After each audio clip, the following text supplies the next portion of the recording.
नमस्कार बच्चों। उम्मीद करता हूँ आप बढ़िया होंगे और आपकी पढ़ाई अच्छी चल रही होगी। बच्चों, क्लास 11th केमिस्ट्री में जो आपके जो चैप्टर हैं जिनसे 5-5 नंबर के क्वेश्चन पूछे जाएंगे, 2 क्वेश्चन 5-5 नंबर के क्वेश्चन पूछे जाएंगे, उन क्वेश्चन के बारे में मैं बता देता हूँ। इंपॉर्टेंट क्वेश्चन है। यहाँ पर मेरा उद्देश्य है कि इंपॉर्टेंट क्वेश्चन बताने के साथ साथ अगर आपको आंसर भी बता दिए जाए अच्छे से तो आपको काफ़ी कुछ बेनिफिट मिलेगा। चलिए, तो हम बात करें जो आपका जो 5 नंबर जो पूछे जाएंगे वो चैप्टर 8 जो है अपचयोपचय अभिक्रियाएं, रेडॉक्स रिएक्शन। इससे एक 5 नंबर का क्वेश्चन आपका 100% आएगा। और 5 नंबर के क्वेश्चन में अधिकतर टाइम जो है ये ऑक्सीकरण संख्या निकालने वाला क्वेश्चन पूछा जाता है। तो ऑक्सीकरण संख्या निकालना आप सीख लीजिएगा। इससे पहले मैंने वीडियो बना रखी है ऑक्सीकरण संख्या निकालने से रिलेटेड, वो वीडियो आप देख सकते हो चैनल से। तो साथियों, पहला क्वेश्चन आपका ऑक्सीकरण अंक से क्या समझते हो। Na2Cl2O3 में सल्फर की बताना है आपको ऑक्सीडेशन स्टेट। K2Cr2O7 में क्रोमियम की आपको ऑक्सीडेशन स्टेट बतानी है। ये है ऑक्सीकरण संख्या क्या होती है, ये निकाल ही रखिए। ऑक्सीडेशन स्टेट निकालना बता रखिए, इंपॉर्टेंट क्वेश्चन है, इसको आप करके जाइएगा। या फिर इस टाइप के क्वेश्चन बन सकता है कि निम्नलिखित यौगिकों में ऑक्सीकरण संख्या बताइए। जैसे MnO2 में मैग्नीज की, H2S2O2 O8 में सल्फर की, KMnO4 में मैग्नीज की, XaO3 में जिनॉन की और CH2Cl2 में कार्बन की। बहुत इंपॉर्टेंट क्वेश्चन है। निम्नलिखित यौगिकों में रेखांकित परमाणुओं की ऑक्सीकरण संख्या निकालिए। H4P2O7, H2S2O7, NaH2PO4, Cr2O7 2-, ठीक है, और K2MnO4 और NaBH4। जो रेखांकित जो अंडरलाइन कर रखा है ना, उसकी ऑक्सीडेशन स्टेट बतानी है आपको। तो आसानी से बता सकते हो, कुछ नहीं है। कुछ की आपको ऑक्सीडेशन स्टेट मालूम होगी तो आप बता सकते हो। जैसे हाइड्रोजन की +1 होती है, ऑक्सीजन की -2 होती हैं, वही कैलकुलेशन कर रखा है, ज़्यादा कुछ टफ नहीं है। फिर बात करें नीचे दी गई अभिक्रियाओं में किसका ऑक्सीकरण हो रहा है और किसका अपचयन, इसके बारे में, किसका ऑक्सीकरण हो रहा है और किसका अपचयन। तो यहाँ पर मैं बता दूँ कि जो H2S है, H2S का ऑक्सीकरण हो रहा है। क्यों हो रहा है यहाँ पर H2S का ऑक्सीकरण? क्योंकि सल्फर की जो ऑक्सीडेशन स्टेट में क्या हो रही है, वृद्धि हो रही है। क्योंकि H2S में तो सल्फर की -2 है, और जब ये सल्फर बन जाएगा, सल्फर रह जाएगा, तो उस कंडीशन में इसकी ऑक्सीडेशन स्टेट भाइयों कितनी हो जाएगी, 0 हो जाएगी। तो -2 से 0 ज़्यादा है, ठीक है। तो ऑक्सीकरण अंक में वृद्धि हो रही है। फिर बात करें क्लोरीन, क्लोरीन का क्या हो रहा है, अपचयन। क्यों हो रहा है? क्योंकि क्लोरीन की ऑक्सीकरण अंक में कमी हो रही है। Cl2 में 0 है और 0 से क्या हो रही है, -1 ऑक्सीडेशन स्टेट आ गई। 2HCl होगा तो -1 होगी, तो -1 क्या है, 0 से कम है, तो ऑक्सीजन संख्या में क्या हो रही है, कमी हो रही है। इसी तरह से एल्यूमिनियम का ऑक्सीकरण हो रहा है। क्यों है ना, ऑक्सीकरण हो रहा है, ऑक्सीजन जुड़ रहा है ना एल्यूमिनियम के साथ। एल्यूमिनियम का ऑक्सीकरण हो रहा है क्योंकि एल्यूमिनियम के ऑक्सीकरण अंग में वृद्धि हो रही है। भैया 0 है, 0 से क्या हो रही है, +3 हो रही है। आयरन का अपचयन हो रहा है। क्यों? क्योंकि आयरन के ऑक्सीकरण अंग में क्या हो रही है, कमी हो रही है। भाई साहब, क्या हो रही है, कमी हो रही है, ठीक है। तो ये है। अब आगे बात करें, निम्नलिखित में से कौन अपचय गुण नहीं दर्शाता है और क्यों। अपचय गुण साथियों वो दर्शाएगा जो इलेक्ट्रॉन दे सकता है। तो ClO4- में क्लोरीन की +7 ऑक्सीडेशन स्टेट होती है, इससे ज़्यादा शो नहीं कर सकता, इससे ज़्यादा इलेक्ट्रॉन दे नहीं सकता। तो भैया ClO4 जो है अपचायक प्रवृत्ति नहीं दर्शाता है। बाकी सब दर्शाएंगे क्योंकि और दे सकते हैं। जैसे कि ClO- जो है और इलेक्ट्रॉन त्याग सकता है। ClO- में कितनी होगी ऑक्सीडेशन स्टेट, माइनस है ना, -1, तो +1 ऑक्सीडेशन स्टेट होगी। ClO2- में +3 होगी, ClO3- में +5 ऑक्सीडेशन स्टेट होगी, और ClO4- में 7 ऑक्सीडेशन स्टेट होती हैं। तो 7 से ज़्यादा शो नहीं कर सकता है। जैसे ClO- से ClO3 बन रहा है माइनस, और Cl2- से भी ClO3- बन सकता है, ClO3- से ClO4- बन सकता है, ठीक है, बढ़िया बात है। अगला क्वेश्चन आपका, नाइट्रिक अम्ल केवल ऑक्सीकारक के रूप में कार्य करता है जबकि नाइट्रस अम्ल ऑक्सीकारक व अपचायक दोनों का कार्य करता है। ऐसा क्यों होता है? ऑक्सीकारक और अपचायक दोनों का कार्य करता है।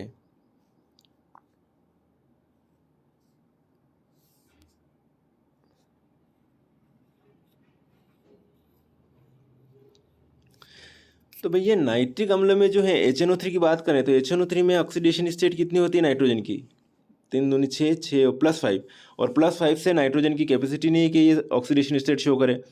और HNO2 में होती है +3, तो +3 और इलेक्ट्रॉन त्याग कर +5 तक भी पहुंच सकता है, और इलेक्ट्रॉन ग्रहण करके माइनस में भी जा सकता है, दोनों कंडीशन हो सकती है। तो HNO2 ऑक्सीकारक और अपचायक, HNO2 ऑक्सीकारक और अपचायक दोनों का काम करेगा, जबकि HNO3 नहीं। देखिए, नाइट्रोजन की अधिकतम ऑक्सीकरण संख्या +5 व निम्नतम -3 हो सकती है।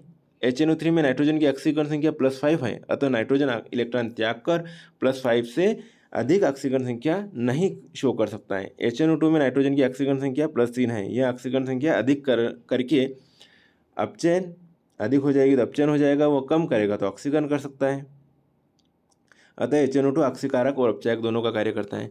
चलिए आगे के ये क्वेश्चन, सल्फर डाइऑक्साइड ऑक्सीकारक में अपचायक दोनों का कार्य करता है, जबकि ओजोन केवल ऑक्सीकारक का समझाइए। तो यहाँ पर साथियों सल्फर डाइऑक्साइड जो है, इसमें सल्फर की ऑक्सीकरण संख्या क्या है, +4 है। +4 है तो इसमें सल्फर की ऑक्सीकरण संख्या कितनी हो सकती है, सल्फर की ऑक्सीकरण संख्या अधिकतम +6 तक से हो सकती है और निम्नतम कितनी हो सकती है, -2 हो सकती है। तो बढ़िया बात है, अधिकतम 6 और -2 तक हो सकती है। अतः SO2 में इलेक्ट्रॉन त्याग भी सकता है और ग्रहण भी कर सकता है। तो इलेक्ट्रॉन त्यागेगा तो प्लस की तरफ जाएगी, तो इलेक्ट्रॉन त्याग भी सकता है और ग्रहण भी कर सकता है। अब ओजोन की बात करें तो ओजोन में ऑक्सीजन का ऑक्सीकरण संख्या कितनी है, 0 है। तो ऑक्सीजन ऑक्सीकरणांक क्या होगा, -1 या -2 हो सकता है ऑक्सीजन का ऑक्सीकरणांक। अतः यह केवल इलेक्ट्रॉन ग्रहण कर सकता है, इलेक्ट्रॉन ग्रहण करके -1 और -2 हो सकता है, तो ग्रहण करेगा ओनली।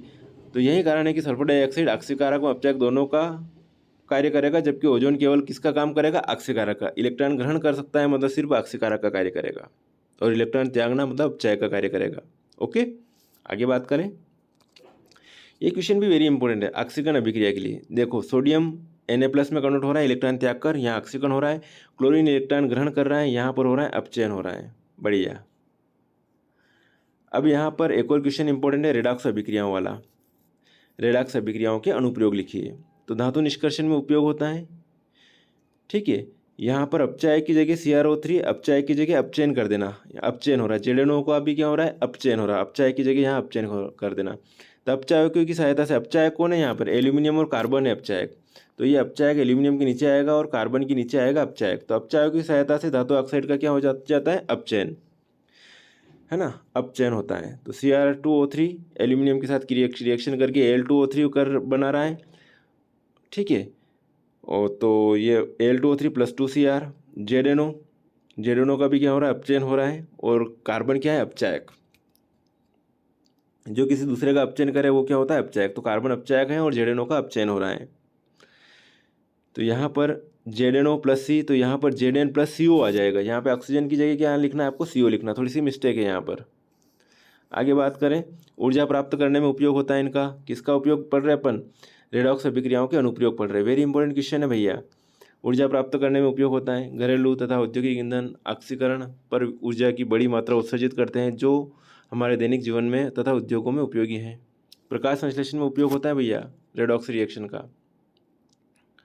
अंतरिक्ष यानों में उपयोग होता है। अंतरिक्ष यानों के लिए आवश्यक विद्युत ऊर्जा ईंधन सेलों में हाइड्रोजन व ऑक्सीजन के परस्पर क्रिया से प्राप्त होती है। ईंधन सेल विद्युत रासायनिक सेल होते हैं, जिनमें ऑक्सीजन तथा हाइड्रोजन इलेक्ट्रोड प्रयुक्त होते हैं। चलिए ठीक है, तो ये होगा रेडॉक्स रिएक्शन। मतलब यहाँ से ये सारे अगर आप क्वेश्चन करते हो, ये सारे भैया क्वेश्चन करते हो, तो आपके 5 नंबर इस यूनिट के कंप्लीट हो जाएंगे। ये क्वेश्चन तो आप एग्जाम में करके जाइएगा ही जाएगा, और ये ऑक्सीकरण संख्या से रिलेटेड क्वेश्चन आ जाता है, हमेशा आता रहता है, तो ये क्वेश्चन करके जाइएगा।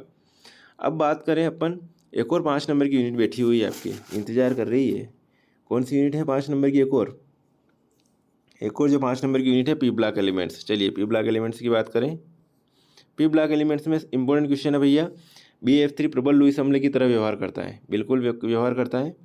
तो ये क्वेश्चन आप करके जाइएगा एग्जाम में। फिर है समूह 13 के तत्वों के नाम, परमाणु क्रमांक, इलेक्ट्रॉनिक विन्यास व इनके हाइड्रोक्साइडों के स्वभाव के बारे में समझाइए। ये क्वेश्चन आप करके जाइएगा। एल्यूमिनियम के किन्हीं 5 अयस्कों के नाम और सूत्र लिखिए, ये क्वेश्चन करके जाइएगा।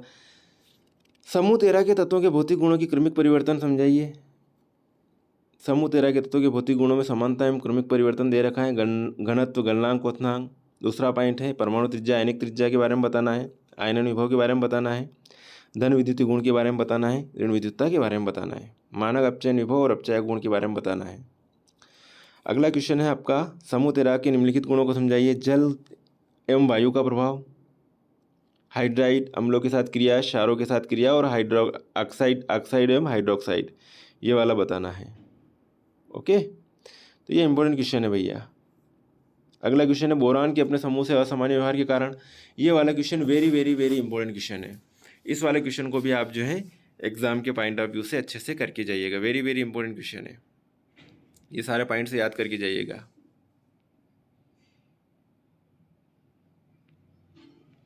फिर अक्रिय युग्म प्रभाव, पी ब्लॉक के एलिमेंट अक्रिय युग्म प्रभाव शो करते हैं, मतलब नीचे वाले तत्व जो है ऑक्सीडेशन स्टेट कम शो करते हैं, उसको कहते हैं अक्रिय युग्म प्रभाव।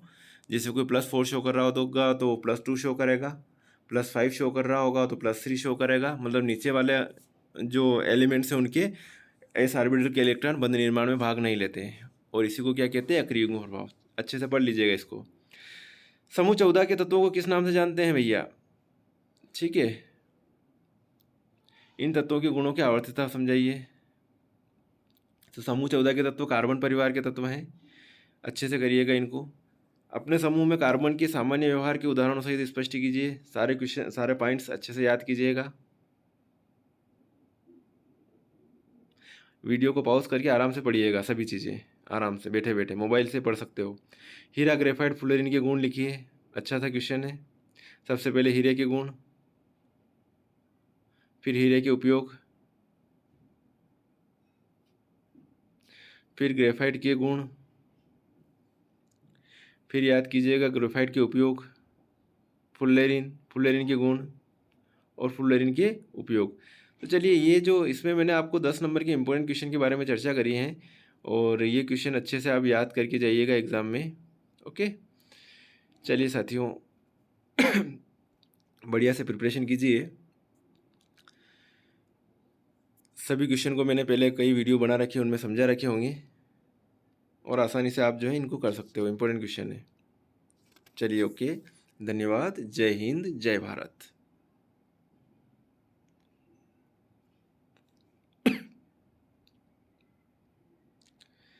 तो आपकी ये 2 यूनिट कंप्लीट हो गई है। कौन कौन सी यूनिट? एक तो रेडॉक्स अभिक्रियाएं, अपचय अभिक्रिया वाली, और एक चैप्टर हो गया आपका कौन सा, पी ब्लॉक एलिमेंट। इन ये जो आज का जो वीडियो है, ये 10 नंबर का इंपॉर्टेंट वीडियो है।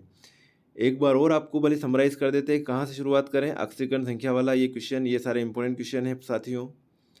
सभी क्वेश्चन जो है करके जाइएगा।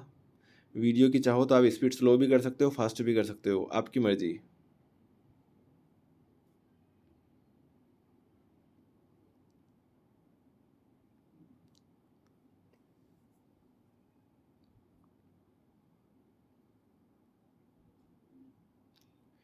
स्पीड स्लो और फास्ट आप आराम से कर सकते हो, अपनी मर्जी है।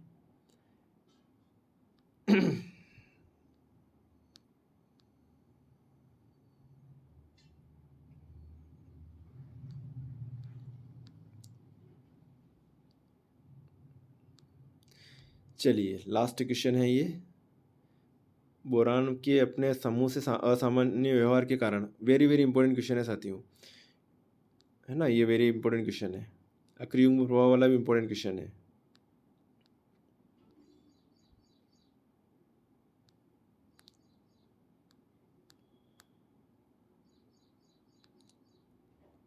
फुल्लेरिन उपयोग और गुण। ओके, धन्यवाद साथियों, मिलेंगे फिर नेक्स्ट वीडियो में। तब तक के लिए ओके, बाय।